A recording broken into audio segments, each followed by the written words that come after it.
Hello, beautiful souls, and welcome to Ditch Witch Diaries, focusing on tarot. So this is the next in series, and it is the first of two female archetypes. So I'm so excited for you to join me with the High Priestess. So let's just get cooking, shall we?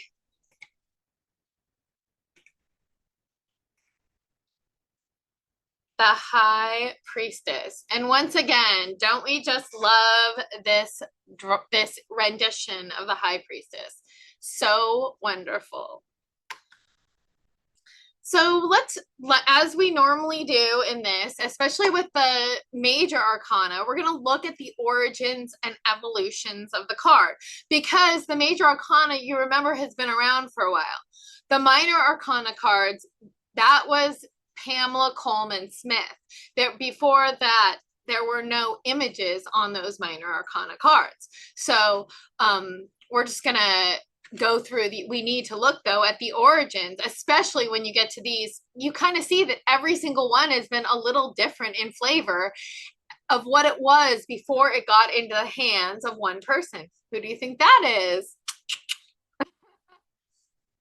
So before we knew the High Priestess in the incarnation that we have her today, she was known as La Papessa, La Popess, or the Popess.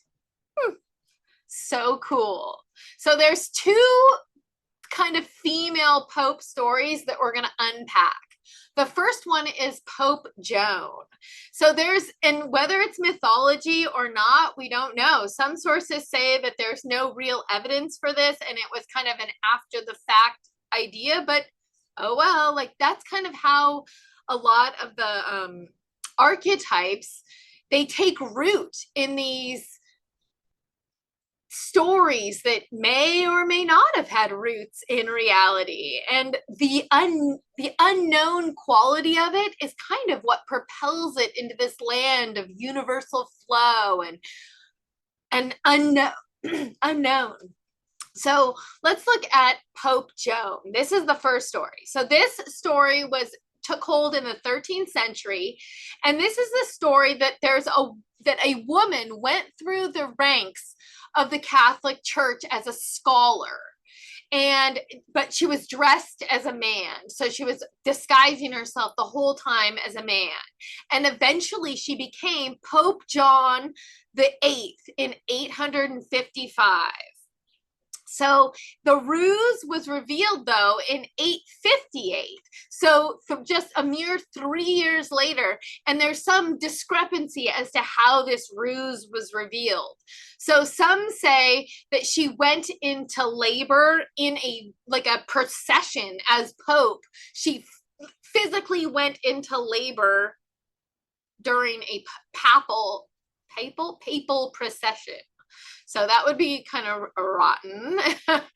And then she was stoned to death. So even better. So she goes into labor, she's revealed as a woman, and she's stoned to death. Yikes. The other one is that she just died in labor, that she got pregnant and she just died in labor. So those are the two stories. That's one idea.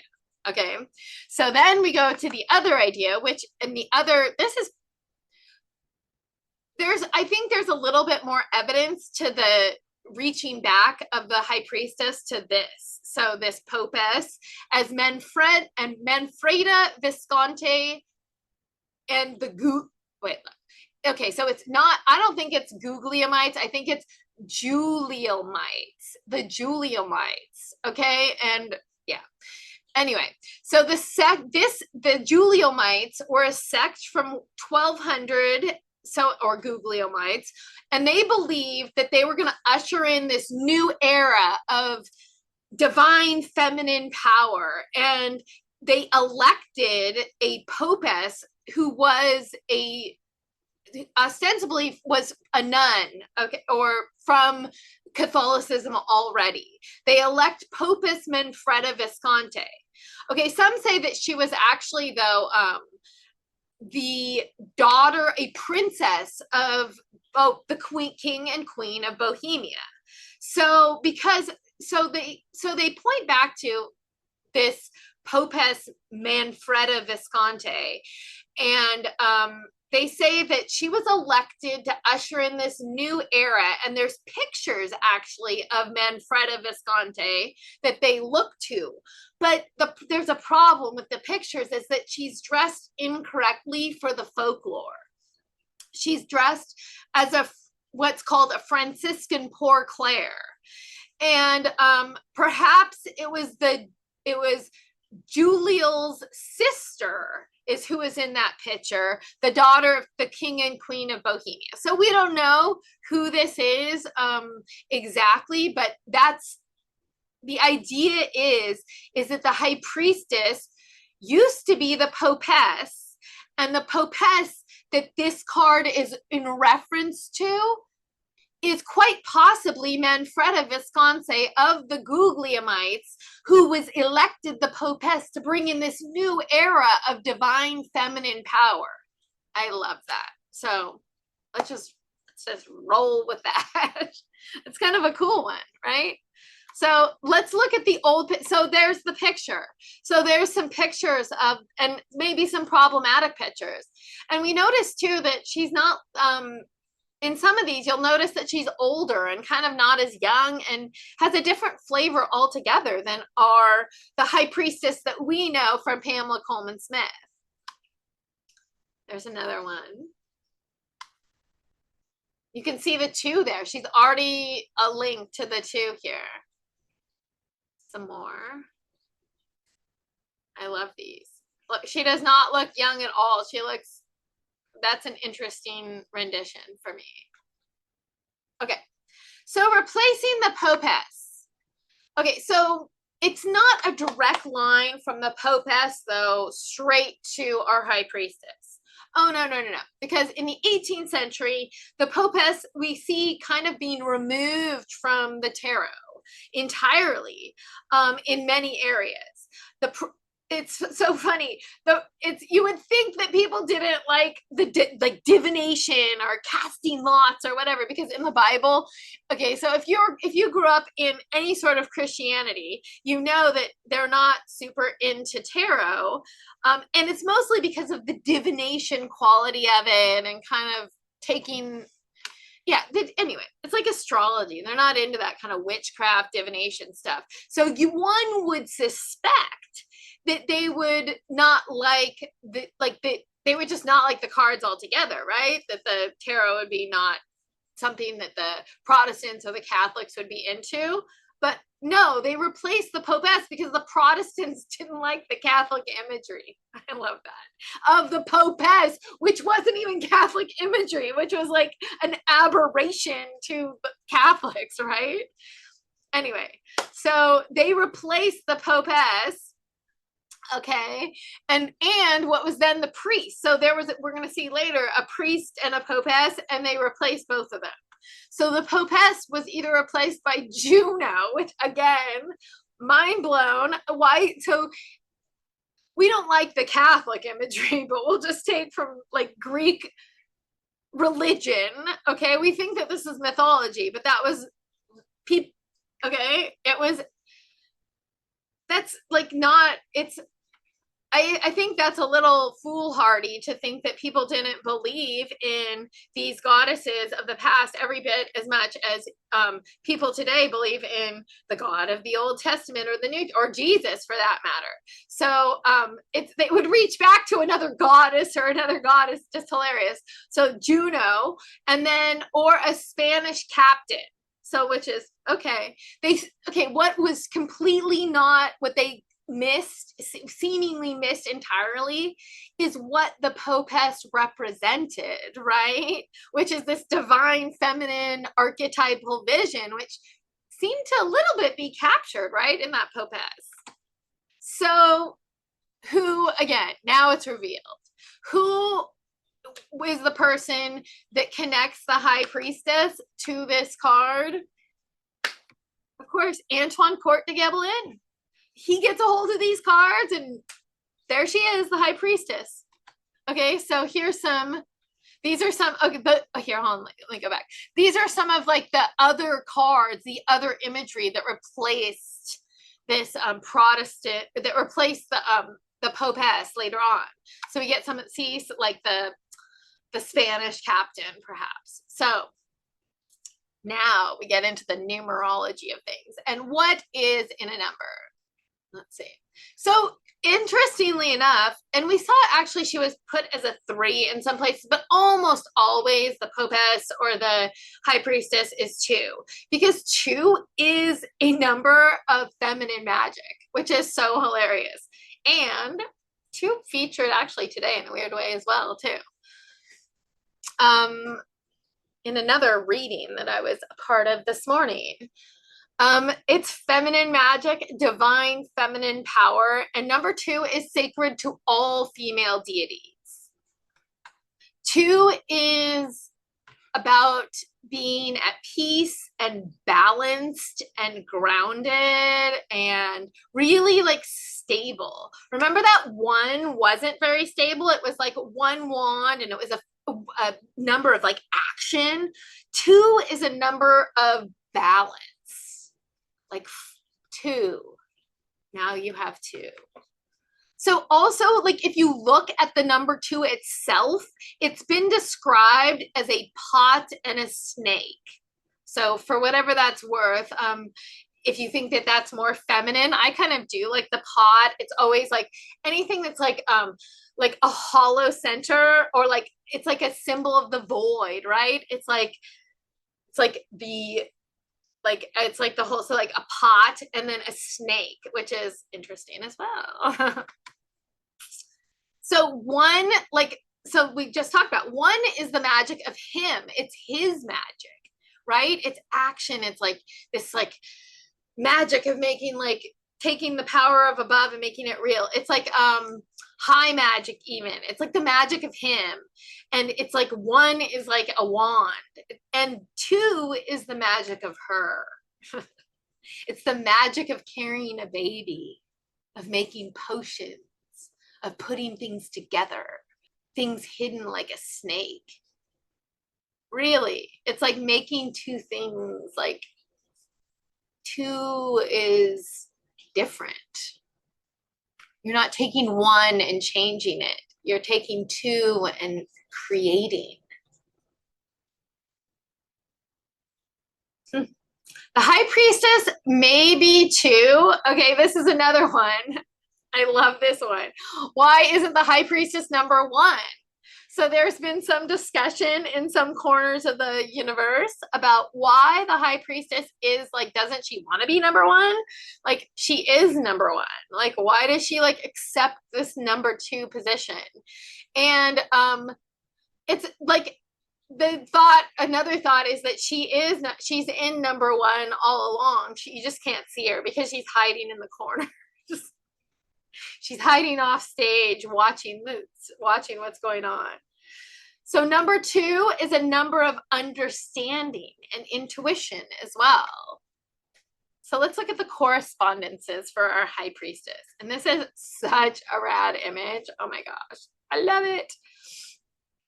So it's in Arabic, it's the number 2. The Roman number is II. The romance titles, like we've suggested, La Papessa, La Papessa, Junon. There was remember that 18th century one where we took it away from the Catholics? La Pensis. And if I murdered that, then so be it. I'm sorry. If somebody gives me the exact pronunciation, like I will say it right. I can read like syllabic pronunciations. So the Hermetic title is the Priestess of the Silver Star. The planet, of course, is the moon. The Hebrew letter is Gimel. So the English equivalent is G. So animals. What animals is this High Priestess related to? So all aquatic creatures. And we see that, like, it's in her, we're going to see all these imagery, but of course, the bear, the boar, camel, cats, cows, deer, dog, dung beetles, eels, herons, owls, shellfish, and watery fowl. The plants that are associated with our High Priestess are blue lotus, cabbage, camellia, chickwood, coconut, cotton, cucumber, cypress, gardenia, ginger, hazel, jasmine, lettuce, lily, lotus, melons, moonwort, mugwort, mushrooms, mugwort, mushrooms, pennyroyal, pomegranate, opium poppy, of course pomegranate too, and oh, go look at the video that's coming out that yesterday about pomegranate. It's opium poppy, potato, turnip, vines, willow, yarrow. The incense that of course not.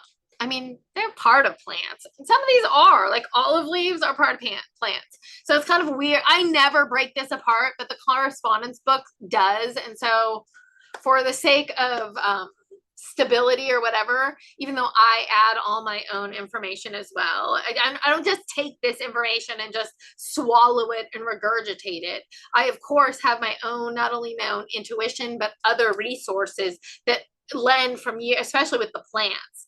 So I have a list of plant correspondences that I use. So that's what a lot of this comes from as well. But the incense, kind of breaking that apart, is not something I normally do because bay laurel, camphor is a tree. Okay. Hyssop is a plant. Myrtle, all of these things are also plants. So it's kind of weird, but okay. Myrrh, all of these. I get people want to know what you can burn and what you can't, but I think you can burn a lot of the other things too. I mean, why couldn't you, right? I mean, some things you shouldn't be burning, but okay. I mean, I hate to even mention this, but for God's sake, opium poppy is like a little, perhaps incensey. I mean, you smoke it, it's like an aromatic.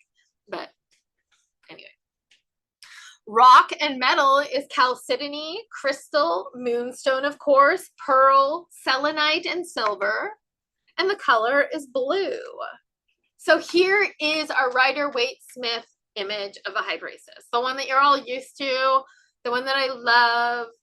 Yay, yay. So let's take it apart. Let's see all the symbolism on here. Like, I have to know all the symbolism. Like, when we talk, we have to know all the symbolism, right? So the pillars. So first, let's look at the pair. When we see a pair of pillars in tarot, and we're going to see this again in the moon card. So get ready. When you see the pillars, it's like a thing that you must pass through. So you have to pass through these pillars. It's like not negotiable. Okay, so you have to go through the High Priestess. You have to come to the High Priestess and divine femininity. And it's a time of initiation here. It's a time of like, you have to do something different. You have to like trust in something different. So, and also I love it described as like the labia to the vaginal, like you have to go through the vaginal tunnel, which, and even it's reiterated with the pomegranates. It's so incredible. So this would be the labia in that imagery. So then we have the black B side, and this is night or dark. And I want to freaking remove night and dark from the bad ideology. Okay, so I don't like that, and neither does the High Priestess. Okay, because dark is not bad, and a lot of times in our common mythology, we've painted like the light side and the dark side, and we like, even though we don't want to do it, why is dark bad? Like, dark is rad, dark is good, and for the High Priestess, like, dark is very good. So I just want to take that away. And I think that there's, without getting too far into the weeds, like with any weird politics of it, I would just like everybody to like kind of think about like what it means that we have very light-skinned people in our country and very dark-skinned people. And then when we take things and we make dark bad and light good in other areas, like, is there a part of us that like somehow translates that, or that like you can't, like, when you start making these large things about dark being good, you know, dark, bad and good, and light and dark, you can't avoid the translation of it. So I'm not belaboring that point anymore, except for to say that the High Priestess rejects it. Okay, this High Priestess card rejects that dichotomy of good and bad associated. So the Knight, it's the bee is associated, and the black pillar is associated with night and dark. And Boaz and Jakim on Solomon's Temple were like, that's what the B and the J relates to. So, and it's about strength, potential strength. Like, that's what I love. There's like so much potential in the void and darkness and mystery and like the moon. It's like, it's delicious. It's the opposite of bad. Okay, so the white J is light, and it's Jakim. And it means, so God establishes is what that means for like the on King Solomon's Temple. So B and J, that's what the reference is, just so you know. That's what it references. So putting them together, it's like the balance. So it's like the same kind of looking at the dark and light as the same as like the yin and yang symbol, like that use.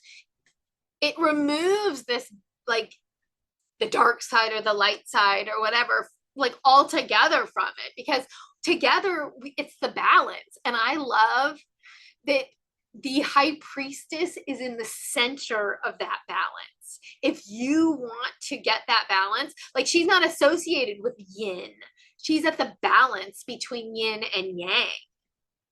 Like that's the way things used to be. You need to like think about, like, there used to be a whole maternal perspective that our culture has missed out on. The inroad might just be through the High Priestess. So let's go to the crown. The crown, it references, there is some Egyptian reference, and we know Antoine Court de Gébelin was super into that. He combined a lot of things that could be combined. I mean, you know what? So far, so good, right? Like, I love the High Priestess for this card. So far, so good, Antoine Court de Gébelin. So anyway, this could be a look, though, towards the crown of Isis or Hathor. And but it's also a reference to the triple goddess. So I have this tattooed on me as well. And I have the High Priestess actually tattooed on the back, but I'll show you this. So I have the triple goddess. Oh, and I love that. Tattooed right on me there. So and it references the triple goddess. So mother, maid, and crone is the 3 stages of women's life. And this is a reference to that. So we've been talking a lot about that book, He, and the hero's journey. And now we turn to something different. Mother, maid, crone. Initiations into different parts of our lives based on something altogether different. So then we see this cross, right? And it's a balanced cross. So it contains all secrets of the number 4. And I love 4. 4. It has 4 legs on the floor. It's steady and stable like a table, right? So it's it reiterates this balance. And it like even like it also references like the cardinal points. Like she has access to this cardinal points and a number of balance. It's really cool. So then we see this thing, and it's Torah, the T-O-R-A, that this is actually a reference to divine law. So she holds dominion over divine law. She holds the scrolls of this esoteric knowledge. It is she who holds the scrolls of divine law. And we're going to see the she who holds the scrolls of divine law reiterated again in another card that we're going to see in the major arcana, another big she card who is all about divine law. Justice. Okay. So also, so now we get to the curtain, and that back curtain there that's full of lovely fruits. Okay, and so the curtain is considered this vaginal entry to the holy of the holies. It's supposed to divide the conscious from the subconscious. And it's like a veil. So she sits at like, the veil is thin, as like I said, the nature of veils. are that they are thin. That's the nature of a veil, right? So this is supposed to be the veil that separates the conscious and the subconscious, or the veil that separates like the worlds or the realms. She's at the center. You have to like travel through this vaginal entry to go on in the tarot, in this journey, right? This is a needed place. So then we look to the pomegranates, and I just spent a whole mess of time talking about pomegranates. They are considered the forbidden fruit of Eve. Also, for sure, they're in reference to Persephone, the queen of the underworld, because that's it. In the hymn to Demeter, it talks about pomegranate seeds being taken. And the number, that's why she has to stay in the underworld, is because she eats the pomegranate seeds from the underworld. Also, it's a reference in Judeo-Christian, all the way through the Judeo-Christian Islamic traditions. Pomegranate has a huge reference in every single one of those. So the 613 laws of the Old Testament it references. There's pictures of Jesus with in like Botticelli, if you look in that other one. There's like all sorts of references to the pomegranate. So a clear, obvious reference to again, that like the way that it's sliced is like very much, it's not like a whole pomegranate. It's like definitely is like that it reinforces the vaginal motif. So she sits. She's not standing. She's not moving. She's not running. She's not on a horse pushing forward. She sits. She's rooted. There's something a little passive about her, right? She's immobile. So that's important. That's her energy. That's who she is.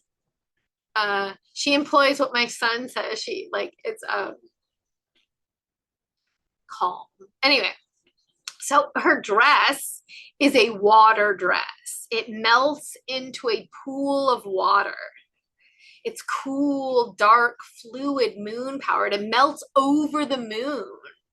So this water and this imagery with the moon connects us directly to Mary and to the Virgin de Guadalupe.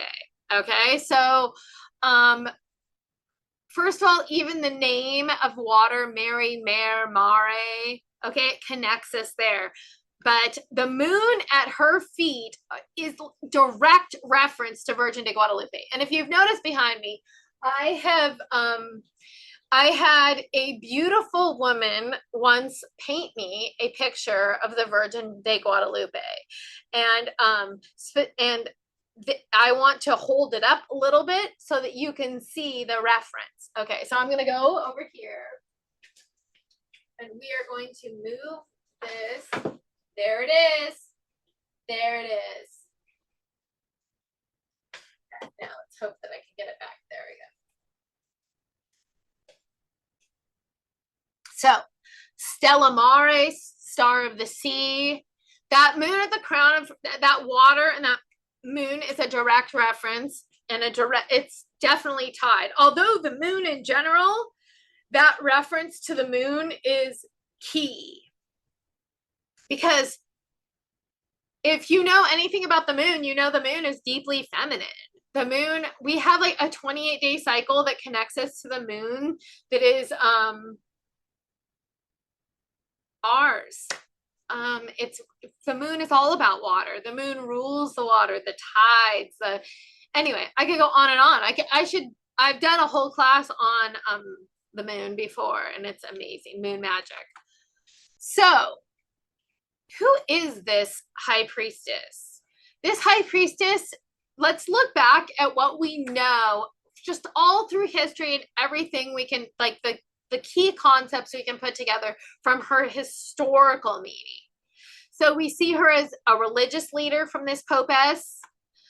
So the religious leader.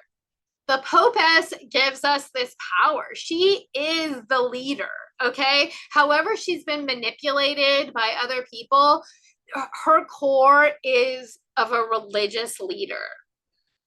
She isn't a follower. She is the beacon of feminine, divine feminine power in the world. Okay? The same way as a pope might be for the Catholic Church, she is the divine feminine force in the world. So, women's mysteries, the soul source of lifeblood, blood mysteries, divine feminine. She is, and I love this. Okay, so she is the keeper of memory, melancholy, and mourning. Like, that is part of her nature.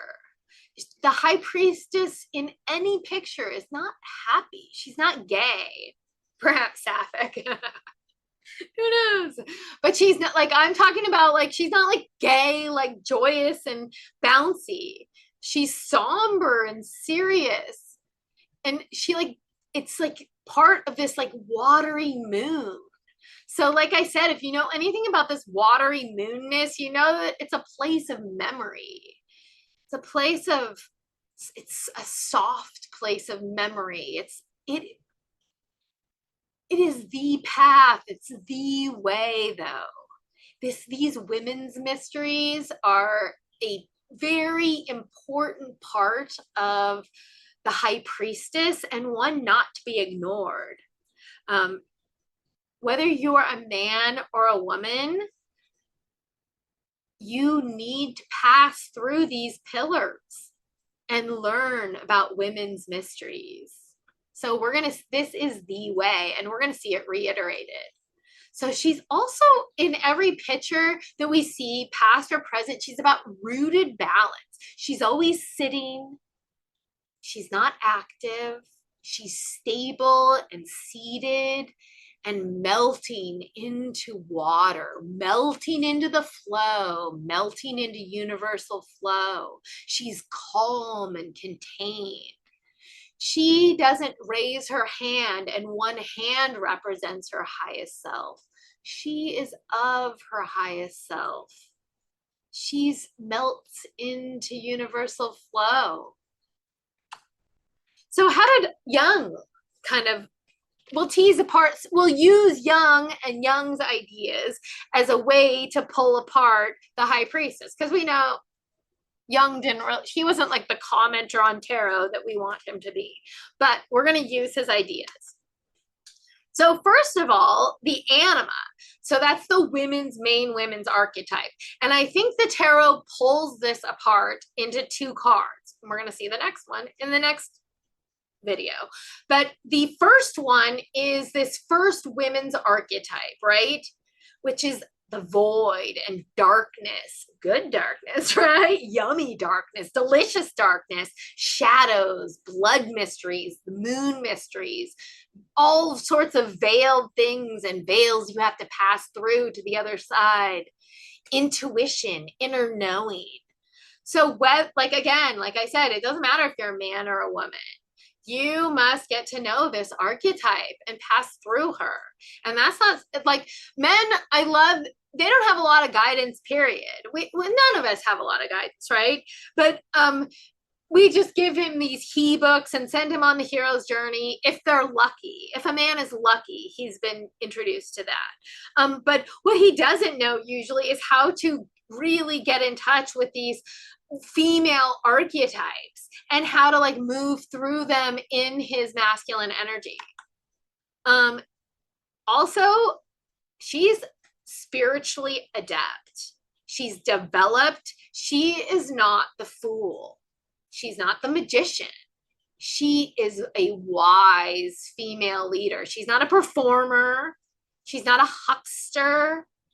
Although there's some hearkening to this virginal quality of with Mary, she's virginal only in the way that like the Delphic oracles were virginal, meaning not married.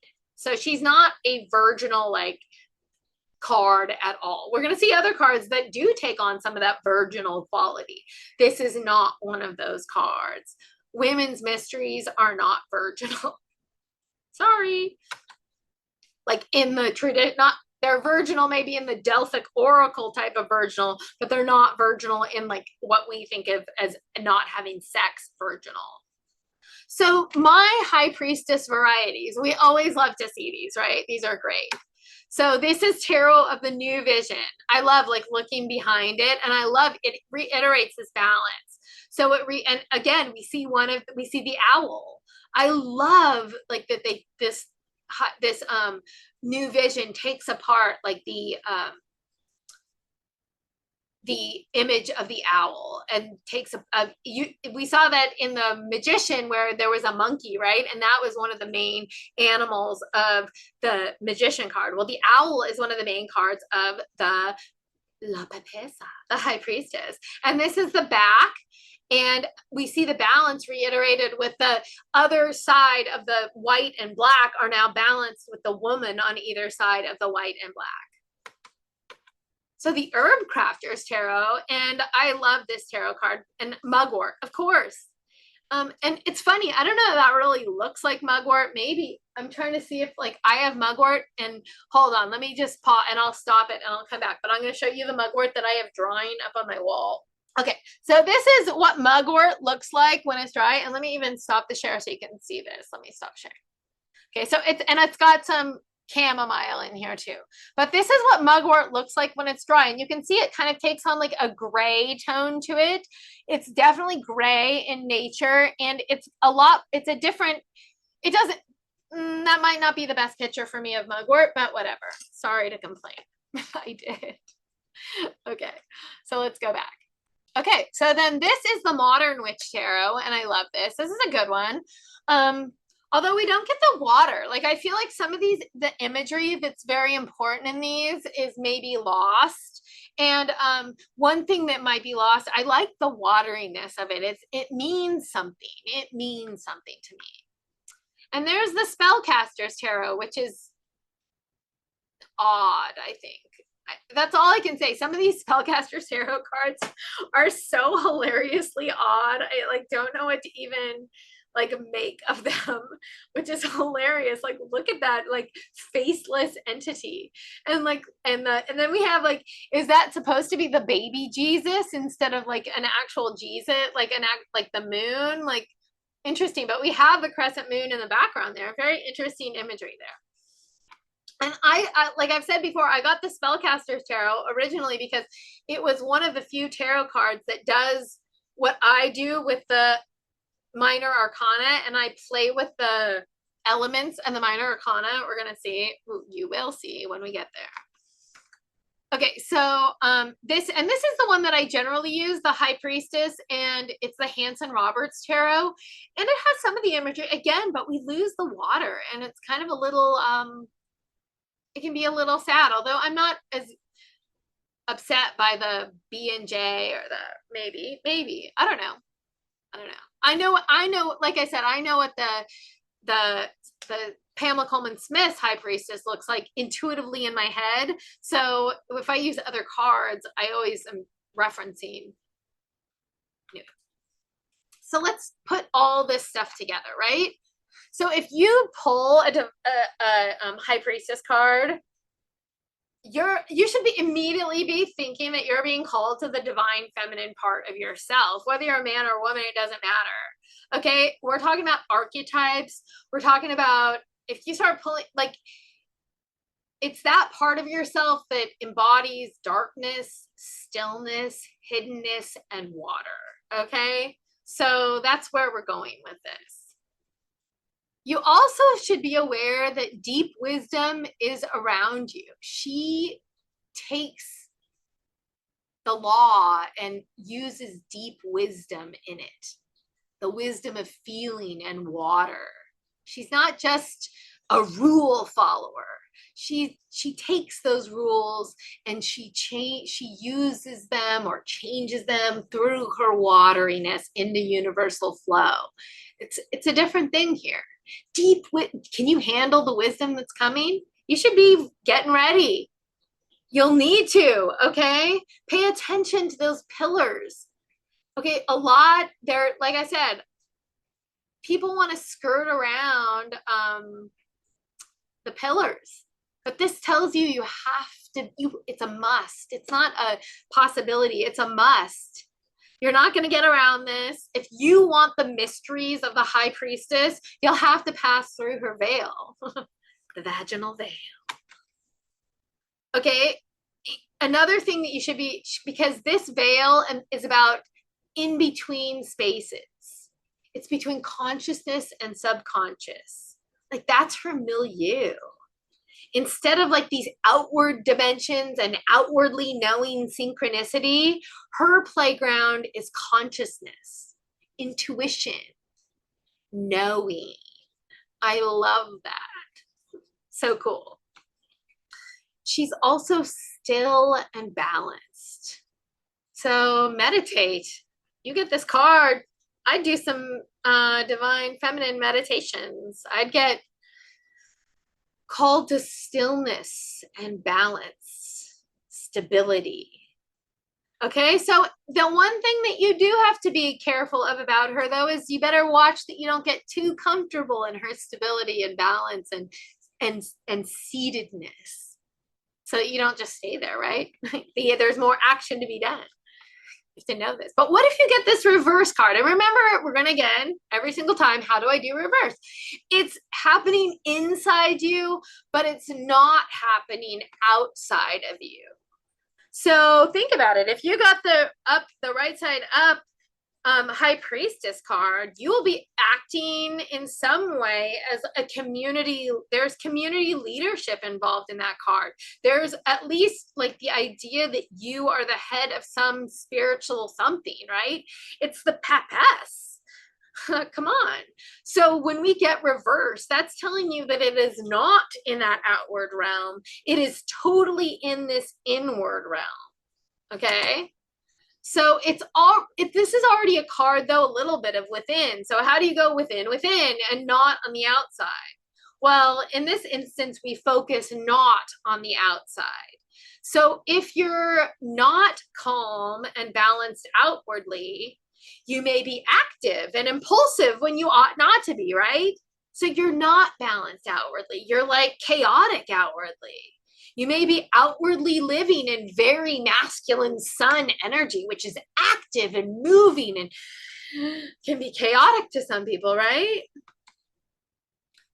Okay, so the High Priestess even may call you to that kind of thing, right? If you get that reversed High Priestess, it may call you to be outwardly active and outwardly masculine sun energy, because it's telling you that all this anima, hidden mystery, has to get translated to your inner landscape.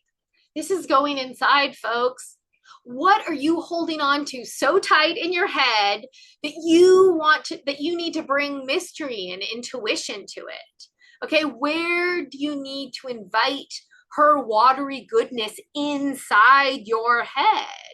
Not in what's going on outside, because what's going on outside could be the antithesis of water. And right, when you get it in reverse, okay, so then let's scroll it back the other way. So if you got it right side up, that would be calling this, it would be a card to be calling you in all areas of your life, not just, so you would be feeling her watery goodness and everything on like outwardly, like in your world.